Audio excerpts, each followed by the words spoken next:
یعنی بندہ جو ہے نا سود کھا کے یا پھر کسی کا حق مار کے آپ حج کرنے جا رہا ہے عمرہ کرنے اور وہاں پہ اللہ کے سامنے کھڑے ہو کے رو کے دعائیں مانگ رہے ہیں, مطلب اس کو اللہ سے توقع نہیں رکھنی چاہیے کہ ایک بندے کی اللہ دعا قبول کرتے رہتے ہیں یہاں تک کہ وہ کسی گناہ کے بارے میں دعا نہیں کرتا. اور ایک اور چیز او قطیعۃ رحیم کہ جی یا پھر مرد یعنی مرد کرتے ہیں مثال کے طور پہ جس کو کسی سے محبت ہے کہ جی میں اس کے بارے میں دعا کر سکتا ہوں کہ وہ مجھے مل جائے. Now when I look back واللہ العظیم مجھے اللہ نے انڈرسٹینڈنگ یہ دے دی الحمدللہ کہ اچھا ہوا وہ دعائیں قبول نہیں. ہم پہلے کی جائے اسٹیپ نمبر 1, پھر درود ابراہیمی, کیونکہ دعا اٹک جاتی ہے, درود نہ بھیجا جائے. درود دعا کی قبولیت کا سب سے ہلکا درجہ لوسٹ فارم یہ ہے اگر انسان کو یہ آپشن ملے کہ there is a harm that you have to suffer اور there is a benefit that you can take and you have to choose between them. ہر بندہ کس چیز کو چوز کرے گا. اس موقع پر اللہ تعالیٰ انسان کی وہ دعائیں کھول کے لائے گا اور کہے گا کہ میرے بندے تو نے مانگی تھی, تو سمجھ رہا تھا میں قبول نہیں ہوئی, لیکن میں نے کہا سب سے بیسٹ یہ ہے کہ میں اس کو اس وقت دوں گا جب اس کو ضرورت ہوگی. تو سب سے بڑی نعمت اللہ کی یہ ہوتی ہے کہ اللہ اب ایک بندہ کہہ رہا ہے میری دعا قبول ہی نہیں, اب اللہ اس کے ساتھ احسان کر رہے ہیں کہ اس کی دعاؤں کو اسٹور کر رہے ہیں آخرت کے لیے, اس سے ہارم کو دور کر رہے ہیں, اور وہ کیا سمجھ رہے ہیں کہ نہیں اللہ نے فورس حدیث میں بڑی مشہور حدیث ہے صحیح مسلم کہ اللہ کے رسول نے فرمایا کہ ایک بندہ بہت بری طریقے سے بہت دور سے لمبا سفر کر کے آتا ہے اللہ کے گھر میں, اور جا کے اللہ کے سامنے نا بڑا عاجز ہو کے, اس کے بال بھی گندے ہیں یعنی بالوں میں گرد ہے, مٹی ہے, اور اس کے بعد وہ اللہ تعالیٰ سے کہتا ہے یا ربی یا رب. تو حالانکہ اس کے جو حالت یہ ہوتی ہے کہ وہ مطعمہ حرام و مشربہ حرام و غذی بالحرام فأنى يستجاب لذلك, کھانا پینا بھی حرام, جو کپڑے پہنے وہ بھی حرام کہ اللہ معاف کرے, اور پھر جو وہ آگے غذا لیتا ہے اور جو بڑا ہوا ہے پروان چڑھا وہ بھی کیا ہے حرام سے ہے. تو اللہ کہتے ہیں اللہ کے رسول نے فأنى يستجاب لذلك, اللہ اس کی دعا کیوں قبول کریں گے. تو حرام کھانے والے شخص کی, جو لوگ سود میں انوالوڈ ہیں یا کسی کا حق مارنے والے ہیں, یعنی بندہ جو ہے نا سود کھا کے یا پھر کسی کا حق مار کے آپ حج کرنے جا رہا ہے عمرہ کرنے اور وہاں پہ اللہ کے سامنے کھڑے ہو کے رو کے دعائیں مانگ رہے ہیں, مطلب اس کو اللہ سے توقع نہیں رکھنی چاہیے. اس طریقے سے چوتھی چیز یہ ہے کہ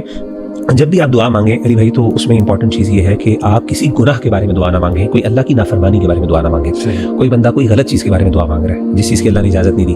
تو میں میری بینک میں جاب لگ جائے مثال کے طور پہ, میری سود کا ایک کوئی مطلب اس طرح کی, یا یونیورسٹی میں اللہ ان کا دیدار ہو جائے, غلط دعا ہے نا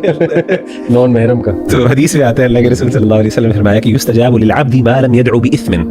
ٹھیک ہے نا, کہ ایک بندے کی اللہ دعا قبول کرتے رہتے ہیں یہاں تک کہ وہ کسی گناہ کے بارے میں دعا نہیں کرتا. اور ایک اور چیز او قطیعۃ رحیم, آپ نے فرمایا کہ دوسری چیز یہ ہے کہ وہ کسی یعنی قطع رحمی کے بارے میں دعا نہ کرے, خاندان کے کسی لوگوں کے خلاف دعا نہ کرے, تو اللہ ایسی دعا کو کبھی نہیں, گناہ ہے, اللہ کی نافرمانی ہے. اور تیسری چیز جو ہے یعنی پانچویں چیز علی بھائی وہ یہ ہے کہ انسان جلدی نہ کرے. ما لم يستعجل, حدیث میں الفاظ ہے کہ اللہ تعالیٰ دعا قبول کرتے رہتے ہیں ایک بندے کی جب تک کہ وہ جلدی نہیں کرتا. صحابہ نے پوچھا اللہ کہ جلدی کا مطلب یہ کہتے ہیں, وہ جلدی کا مطلب یہ ہے کہ وہ دعا کرنے کے بعد تھوڑی دیر بعد چھوڑ دیتا ہے اور وہ کہتا ہے کہ میں نے تو مانگی تھی میری قبول نہیں ہوئی. تو ہو سکتا ہے بالکل اللہ قبول کرنے والے تھے. تو جلدی بازی نہ جلد بازی, یعنی اب یہ پیشنس ہے, یہ صبر, اب یہ کتنی جلدی ہے, یہ اب ایک تھوڑا سا ایک ڈسکشن والی بات ہے. اور آگے جو چیز ہے آخری جو چھٹی چیز ہے وہ یہ ہے عدم الاعتداء فی الدعاء, کہ جب بھی انسان دعا کے اندر کرے تو حد سے نہ بڑھے. اور حد سے بڑھنے کی دو مثالیں بڑی اچھی مثال, یعنی ایک تو مثال یہ ہوتی ہے کہ انسان نا بہت نہ علی بھائی ایسی چیز کے بارے میں نہ مانگے جو اللہ نے کچھ اصول بنا دیے دنیا کے اندر, کہ اب یا پھر ایسی اس کے تین میننگ ہے. مثال کے طور پر بندہ کہ اللہ میں مروں ہی نہ, میری والدہ کبھی مرے ہی نہ, یہ غلط دعا ہے نا. اس طرح کر کے اللہ نے اصول بنا دی دنیا میں کہ ہر بندے نے آنا دنیا سے, ہر بندے نے جانا. اب ایسی دعا مانگنے سے کیا ہوگا, تو اللہ تعالیٰ یہ ناپسند کرتے ہیں اس چیز کو. دوسری چیز یہ ہوتی ہے بعض اوقات کہ آپ کوئی ایسی دعا کریں جس سے اگلے کو کوئی تکلیف ہو, پریشانی ہو, یعنی کسی اور کے لیے وہ نقصان دہ دعا ہو. جیسے میں نے کہا نا کہ معلوم یہ یعنی اس کوئی گناہ کے بارے میں دعا نہ ہو. مثال کے طور پر ہمارے یہاں کچھ بہت سے لوگ دعا کرتے ہیں, خواتین کرتی ہیں کہ جی, یا پھر مرد یعنی مرد کرتے ہیں مثال کے طور پر جس کو کسی سے محبت ہے کہ جی میں اس کے بارے میں دعا کر سکتا ہوں کہ وہ مجھے مل جائے. بھائی جب وہ ملے گی تو وہ کسی کا گھر تباہ کر کے ہی آئے گی نا, بس گھر ٹوٹے گا کوئی, یا اس کی موت ہو جائے گی, یا آپ کی طلاق ہوگی تو آپ پاس آئے گی نا, اللہ معاف کرے اگر وہ ٹھیک ہے خوش ہے اپنے گھر میں. ایسی دعائیں ان نیسسریلی کرنا, اس طرح کی چیزیں جو ہے نا وہ ناپسندیدہ. اور آخری چیز ہے اس میں بہت امپورٹنٹ وہ یہ ہے, اور بہت امپورٹنٹ ہے, اور میں سمجھتا ہوں ہم سب کو سمجھنا چاہیے. عدم الاعتداء کا مطلب یہ ہے کہ انسان نہ, اور اس سے نا ہماری ایکسپیکٹیشنز مینیج ہوتی ہیں کہ انسان کبھی بھی دعا میں بہت زیادہ اسپیسیفک نہ ہو. اب یہ تھوڑا میں سمجھاتا ہوں, اسپیسیفک نہ ہو. دیکھیں ہم لوگ کیا کرتے ہیں, حدیث میں آتا ہے, میں آپ کو اس مثال دیتا ہوں. ایک صحابی ہیں وہ سعد بن ابی وقاص کہتے ہیں, تو ان کے جو بیٹے تھے انہوں نے ان کے سامنے دعا مانگی. انہوں نے کہا اللہم انی اسألک الجنۃ واسألک من نعیمها وبہجتها ومن کذا ومن کذا ومن کذا ومن کذا واعوذ بک من النار وثلاث, مطلب یہ. تو انہوں نے کہا کہ اللہ تعالیٰ میں تجھ سے نا جنت مانگتا ہوں, جنت کی یہ چیز مانگتا ہوں, وہ مانگتا ہوں, وہ مانگتا ہوں, وہ مانگتا ہوں, ٹھیک ہے نا. اسی طریقے سے ایک اور جو صحابی ہیں انہوں نے کہا کہ اللہ کے رسول, ان کے بیٹے نے دعا مانگی اللہم انی اسألک القصر الابیض عن یمین الجنہ اذا دخلتها, کہ اللہ تعالیٰ وہ فلاں ایک مجھے نا ایک ایسا پیلس چاہیے جنت میں جو جنت کے اندر سفید رنگ کا ہو, دائیں طرف ہو, فلاں فلاں جگہ. اچھا. تو ان کے بیٹے نے, ان کے جو والد تھے دونوں صحابی ہیں, دو دعائیں, ایک